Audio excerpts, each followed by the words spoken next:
Let's talk about Daredevil's radar sense and how he sees the world, literally. In the 2003 Daredevil movie, I thought it was a B movie that had his radar relying heavily on sound, like echolocation. We see Daredevil hit something and his world would just light up with the sound rippling through it. It should also be mentioned that I think was something cool that the '03 movie did was using rain in order to paint the picture of how Daredevil saw as well. The sound of water splashing upon things to show an image for him. That's something we never seen done in the comics before, but I thought that was a pretty brilliant liberty to take with the character, and a unique trait to add to his radar sense. In 2015, when Daredevil hit Netflix, he described his radar as the world being on fire. It looks pretty unique, almost like a heat signature that he's seeing constantly, but it looks a lot different in the comic books. You know the story. He pushed an old man out of the way, radioactive isotope got on his eyes, and it blinded him, but in doing that, all his other senses were heightened crazily. Now, over the years, we've seen his radar evolve and how it's depicted in the comic books. I believe this is from the Frank Miller run, and this is how Daredevil sees the world. Everything is an outline, essentially. So his world isn't pitch black. It is devoid of color, though, but however, this is what he's literally seeing. I love how the universal constant is this is his radar at work right here. His brain taking in all the information around him to form the picture that he's seeing in front of him, recognizing people's outline and their image. Now, it's gotten more detailed as the years have gone on. Chris Samney did a really good spin on the Daredevil radar, and I love this version of it because it's a lot more detailed without detail. We know Daredevil doesn't need to see someone's face in order to know who they are and who's in the room, but I love what Chris Samney does here because we see there's really no detail in the facial features, and it's really showing the give and the take of the radar. I think the Samney depiction of Matt Murdock's radar is the best one because here's Spider-Man and how Daredevil sees him. I thought this was brilliant. I thought it was a great showing of how Daredevil knows where everything is and where anything that moves is. And that's such a gift of the curse, right? You can see people, but you can't see the finer details that make up people and make them individuals. Samney even shows the architecture and infrastructure that's around Matt and how he sees it when he's walking about his day. During the Chip Zadarski run of Daredevil, where he was working on art with Matthew Cicchetto,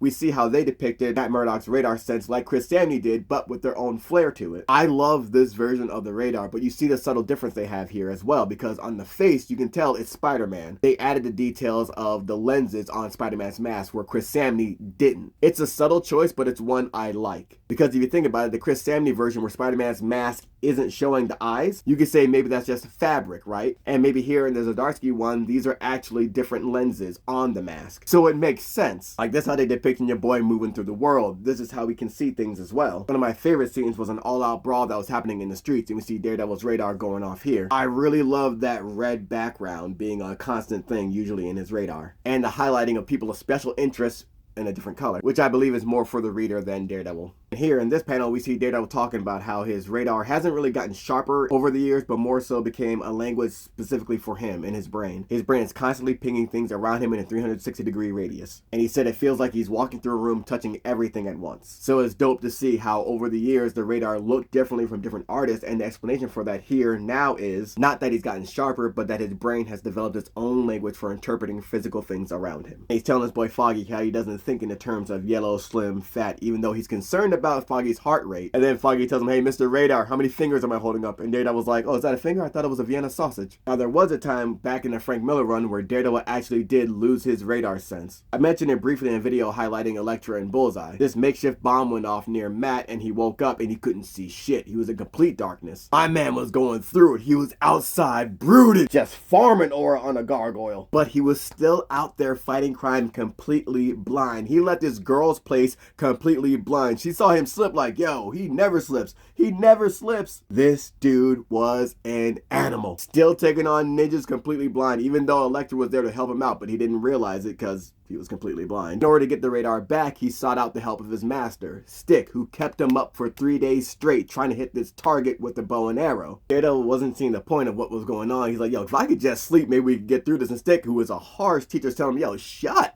up. Stick lets him know, you think you're so special, man? You're not the only one with the built-in radar. Everybody has it. It's a sense just like smelling or touching. The problem is people let it decay over the years because they have eyes. And Stick lets Matt know, yo, you were lucky. When he pushed that old dude out the way and got that radioactive isotope in his eyes, it mutated that sense. He got a free ride.